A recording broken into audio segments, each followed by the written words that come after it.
I was figuring he. Sure. Let's go ahead and get started with the anti-bullying policy. Zulima. Mayor, councilors, good evening. So this is our opportunity to have Nick Whips, our interim Parks, Rec, and Public Facilities Director, sort of walk you through a draft of an anti-bullying policy that we would like to adopt internally as a city policy specific to Parks, Rec, and Public Facilities, since that is the department that has most youth interaction within our organization. So it is structured around the lens of our department's interaction with the youth and being very explicit about prohibitions against bullying when in our facilities, whether the relationship is between youth, between employees and youth, or between other patrons. So is it please the mayor? We'll let Nick walk you through some more specific details. Thank you. Mr. Mayor, Council, thank you for having me today. I'm really excited to lay out, at least from a high level, this anti-bullying policy and everything that has gone into it. Really, at the end of the day, the goal of this policy, above everything else, is to provide a safe and protected environment for everybody we serve. Because, I mean, in Parks and Rec, more than a lot of places, it's very nuanced. Our jobs are very nuanced. When we're talking about instances of bullying, it's not just outlining what would necessitate or what would be staff on staff bullying, right? We're very forward facing. Our staff is constantly working with community members. So, and we have interactions with those community members from ages 90 all the way down to, like Zulima said, our youth participants. And we want to make sure in this policy that we're outlining and giving a structure to help guide and direct us in all these different instances that bullying could occur. So with that, I kind of want to walk you through what got us to this point and the steps that we took, give you an idea of what's in the policy and what makes it unique and why it's important, and then kind of give you an idea of implementation once we talk today and take your feedback. So for us, this was an extremely collaborative process, all the way back from the conversations earlier this year with the Municipal Equality Index, and then going from those conversations to Zulima's conversations with me as far as the importance of this policy, to me collaborating with all Parks and Rec staff on this policy and getting their feedback and input specific to how it would impact them, the specific nuances of all the employees and how they deal with these situations or potentially could deal with these type of situations. And then it went from collaboration from the Parks and Rec group to our wonderful HR group to look at it from a lens from the city policy and everything that HR does specific to our informal and formal processes. Then from there, it went to our risk department for evaluation as well, just to make sure that we were covering our bases in all different aspects. And then finally, it went to the city attorney's office for final review. And after all of that, that's what you have as a draft before you today. So, like I said, in Parks and Rec, we serve a unique role, right? Our staff is in direct contact with community daily, and we need clear tools to respond to unique situations. And what you'll see in this policy is what is outlined in the policy is specific. And I want to just pull up a couple key pieces there, right? We talked about types of bullying. We've got definitions of bullying, which are pretty standard. And we've talked about our proactive standards of bullying and examples. But what I really, we really dove into was the different instances and ways bullying can occur, especially in the parks and recreation world, right? So you've got internal bullying among staff, and with that, you've got direct bullying, indirect bullying, but you've also got bullying where there's instances where there could be bullying between community members towards staff. There's instances where there could be bullying with community members toward one another. right? And there's even instances where there could be bullying from staff towards community members. And there's so many different ways that these things potentially could occur, and we wanted to outline that so we have a set structure as things come up, so we can adjudicate those things and not only empower our community and our staff to be able to identify and recognize those, but then what can we do about it? What can we do to make sure that everybody feels safe and included? Because once again, that's our ultimate goal. So with that, I mean, as far as implementation and what we're looking at doing, and then I'll open it up to questions because I'm sure you have quite a few, would be that we would present this to you. You would give us input and direction, and then we would look at training staff on the definitions, the expectations. They've been trained on the reporting process and things like that through HR and our processes and policies there. We would look at how we are going to make sure these policies are posted, how they're visible and available to our staff and our community that are utilizing the facilities. Talk about those multiple reporting pathways, informal and formal, and then, take that all the way through leadership so everybody's on the same page and we have something tangible that we can move forward with to, once again, I've said it multiple times, to heighten the importance and show that we are really working on making sure that we have safe and inclusive environments for everybody that's utilizing our facilities and engaging in our program. With that, does anybody have any questions? Questions or comments from council? Yeah, go ahead, Pat. Thank you, Mayor. So, Nick, were you able, I'm assuming there's national organizations, trade shows and different things that staff goes to Yes. In the recreation world? Absolutely. And were we able to draw anything from those national groups on? I'm glad you asked that question because that was one of the things that as staff was going evaluation processes, how do we make sure that this policy captures what happens day to day in parks and recreation that doesn't necessarily happen in other places. One of our national governing bodies, the National Parks and Recreation Association, actually has some standards and guidelines, and we took some of those to at least educate and give us direction on the different types of bullying and how it works and how it could potentially present itself in the recreation world. So yes, we did take and utilize some of our governing bodies, more specifically the National Parks and Recreation Association. Anybody else? Okay, so the recommendation is that council approve and adopt the implementation of this. So council okay with that? I got one more question. I'm sorry to hold us up. Hold those thumbs, everyone. Sorry. I was just making sure that, okay, it looks like there's a reporting process. I was just curious as far as like from an enforcement point of view, this is our policy that we're looking at adopting. What does it look like in practice if somebody's in clear violation of what we've outlined here? Yeah. What does that look like? Do they get barred from our facilities? I mean, like, what does that look like? It absolutely depends on the situation, and there's so many nuances to as far as the reporting process is in place. We have an incident, right? And then we have a policy to help guide us, to at least give us a structure and guideline as far as whatever that incident might be. And then in the policy, you'll see under reporting. Sorry, I want to make sure I'm getting some clear. And this is something, once again, that Page 10. yeah. So, speaking to a director, manager, supervisor, leader, coordinator, so we're talking about full-time staff, specific with the incidents, filling out a bullying report form.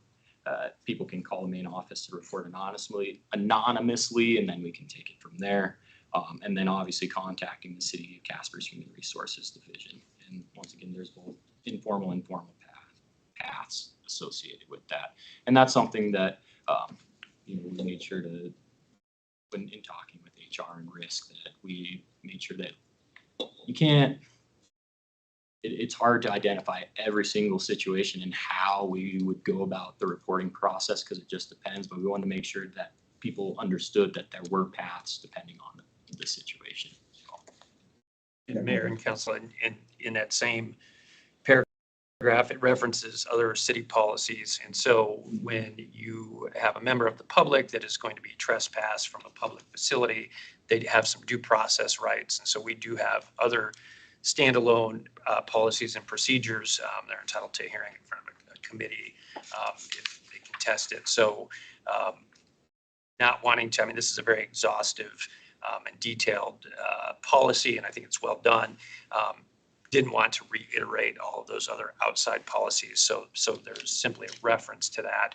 And should we get a situation, Nick would certainly contact my office, and we would work together to ensure that there was a fair, transparent process for that individual. I'm ready for my thumbnail. Like, I don't think, Pat's not yet. No. that's what happens. I open the door. See what you started? Yeah.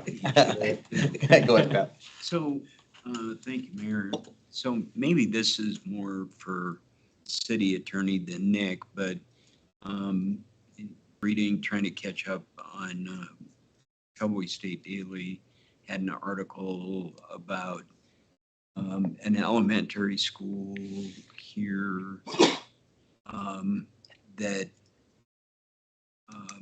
has a trans custodian. I think I'm getting that right.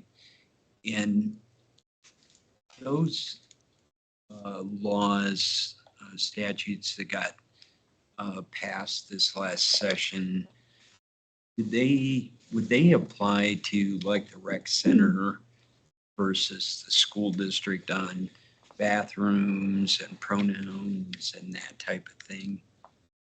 Mayor, Council, so I do believe that some of those are applicable, and we at the time did meet internally and kind of review what we have, and we think that we're in compliance with those currently. So I guess just thinking through this anti-bullying, because I don't know all the facts and background, but it appears to me if I think somebody's bullying a custodian just from the outside looking in. So let's say we had at a sporting event a referee that was in that same kind of situation, whether it's a youth referee, because, you know, watching Hudson on playing hockey, there's a lot of youth referees now in different sports. They're at the rec center and the sheet of ice. So if that same kind of thing happened and brought forth, what does this policy kind of cover that, or other policies? Yeah, Mayor, Councilor. So I'm generally familiar with the article that you're referencing. I don't know all the nuances. I would just say this, that, you know, with regard to some of the statutory changes around bathrooms and so forth, we have appropriate signage. I think we're in compliance. I would take the position that as a municipality, we have the ability to set our conduct standards, and that can, we have a non-discrimination ordinance, and I don't believe that there's been anything passed statutorily that would prevent us from adopting this type of policy and enforcing it. You know, bullying and misconduct, I think, is within the purview of this council to define. And if it is, you know, the desire of the city to say that, you know, this type of bullying behavior as defined in the policy directed towards members of the trans community or others that otherwise are in the LGBTQ community is impermissible, and we're not going to tolerate that, then I think it's within this council's authority to say we're not going to tolerate that. So it's a little bit of a rambling answer, but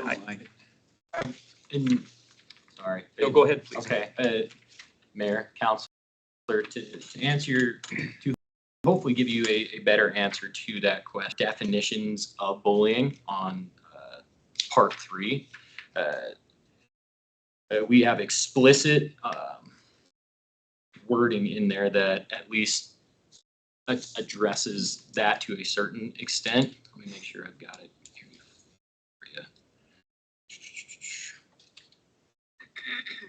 So is that when you say part 3 definition? Sorry, definitions of bullying. Okay. We added some specific wording, not only to make sure that we are in line with the municipal equality index, but I think it to a certain extent answers, or at least gives you an answer to your question to a certain extent. And Mayor, You bet. not to belabor it, but it may not be a community member of LGBTQ. What if, you've got somebody that's, this is totally out there, but a white supremacist or something like that on the other end of the spectrum, in my mind. I mean, it's not just one size fits all. So I just want to make sure we're not violating anything or. Mayor, I don't believe we have. Zulema, did you have something you want? Yeah, Mayor, thank you. I was just going to reiterate that we did include specific language about bullying because of gender identification or sexual orientation. And so that was explicit. We could certainly look at including other classes that we feel should be protected, but that was included specifically I found and the addressed. verbiage too, Mayor, Council. City of Casper Parks and Recreation and Public Facilities Department expressly prohibits bullying on the basis of sexual orientation and gender identity in all facilities, activities, programs, and services. Amber? I think I might advocate that we just match the language up there with our non-discrimination ordinance. To be more, I think this does cover everyone, but it explicitly calls out a few specific items that I think are often the fodder for bullying. And so I think there are others that are listed out a little bit more explicitly in our non-discrimination ordinance. So I'd be inclined to just match the language. Absolutely. Council supportive of that. Yeah, I think it's a great idea. Great idea. guys. I'm in the senior class. Right. No. I don't believe it, Pat. Anything else for Nick? I know we've got something else to get on the agenda. This looks really good. Okay, council's good with it? Thanks, Nick. Also with those Appreciate it. changes, yep. Will do. Thanks, Nick, appreciate it. Sure. Okay, Stone Ridge update. I'm gonna hand that off to Zulema. Mayor, Counselor, you will recall that at our last meeting, we covered some proposals that were received for the Stone Ridge property potential land transaction. And there were, of course, several questions that council asked staff to follow up on. So to provide the information and answer any additional questions that you might have in order to render your decision on how you would like to move forward, I'll invite Liz to come up to give you kind of the general summary of what we found. Hi, Liz. Mayor, members of council, last week you had specifically asked a little bit more for detail about the proposed land use of the area, clarification on the bid terms and conditions specifically related to closing costs. Craig and I decided to make it kind of equitable across the board with both bidders. We sent them questions in writing, which are included in your packet, so that you could see that we were wanting to handle both bidders fairly and get the answers that you wanted. And so that was all prepared and sent back. I know one of the bidders is here this evening.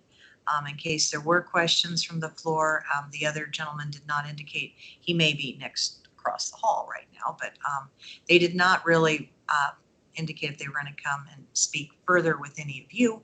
But It is open floor this evening, and there may be some comments during public comment. But we have gotten the information that you all asked for as to what the proposed plan is for the land for Stone Ridge from both parties.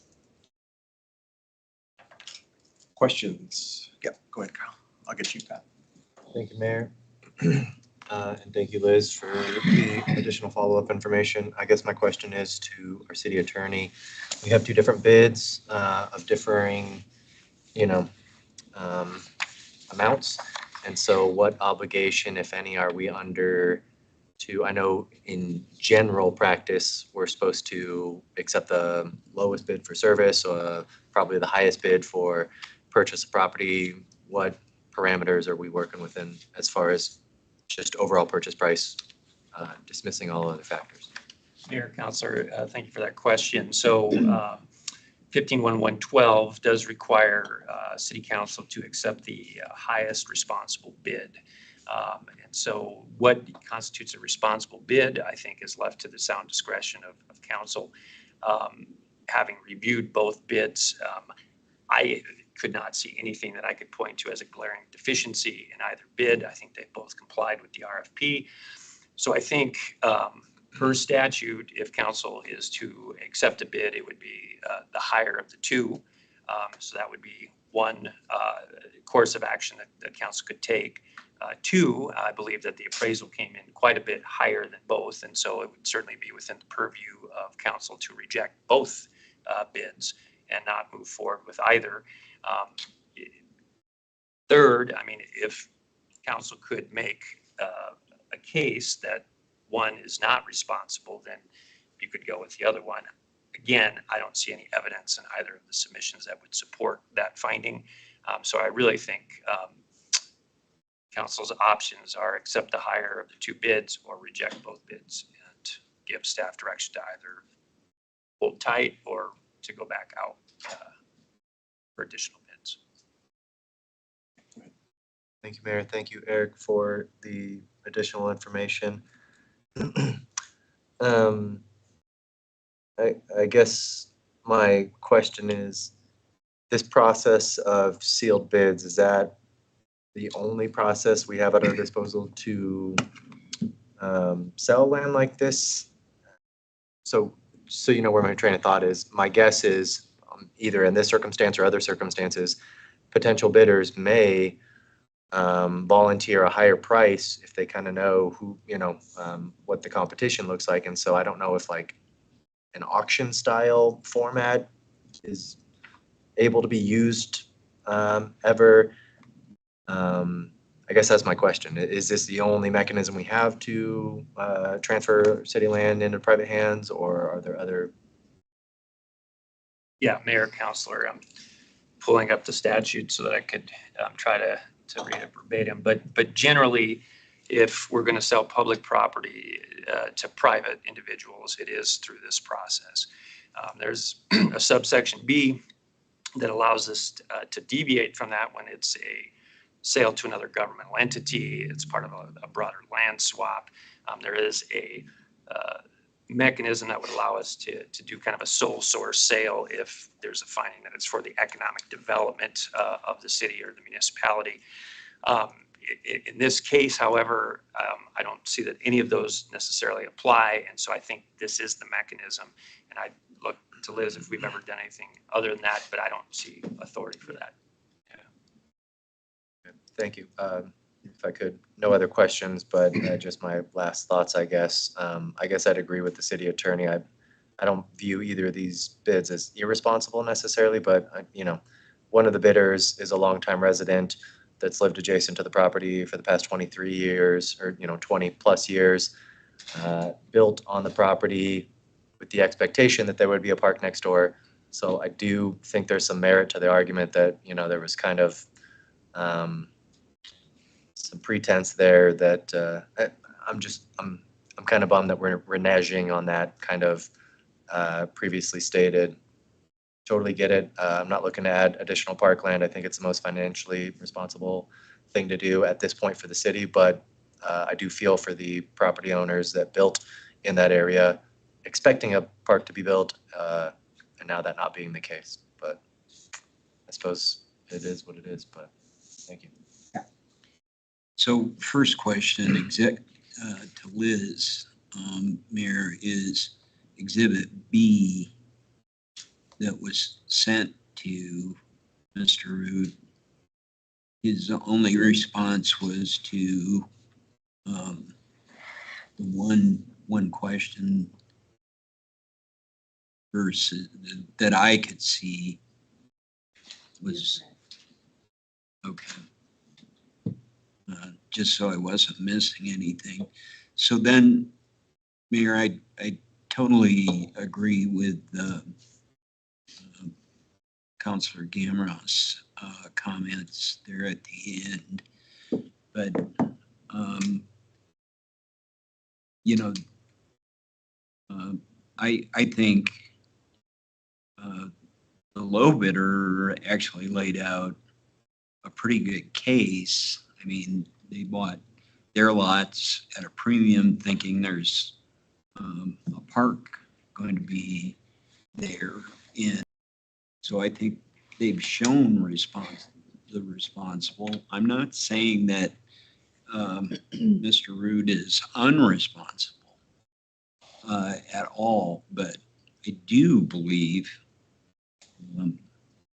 that we've got some sort of obligation. I mean, 22 years later, all of a sudden, the city doesn't want to do a park. And so here we are. That's not what these folks bought the adjacent property thinking of. So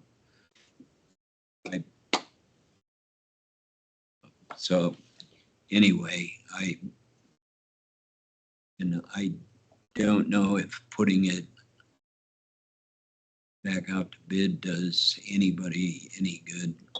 So Yeah, I mean, I think for me, the thing that makes the most sense is to put it back out. This is, in both of these cases, it's for, I think it's quite different than the other land issue we considered sort of at the same time, where that was for, I could see a more of a case being made for the public good there. This one, smaller plot, more for private interest. And so I think a 50% reduction of the appraisal value is a little steep for my taste for that type of use. Combined with, I have some similar concerns, and so I'm leaning towards projecting and see what we get a second time around. So my understanding, looking at the first bidders, the human's response was that a section of that property is adjacent to their property, which would they would take advantage of that, acquire new property. The other side would go to the other neighbor. The middle property is that easement that he's talking about, is that correct? Just a portion of. Just a portion. So I was kind of, unless I guess I'm just kind of confused. What is that? The middle portion there is the other partner in that initial bid, humans Ewing bid, correct? Mr. Mayor, Counselor, yes, it would be Mr.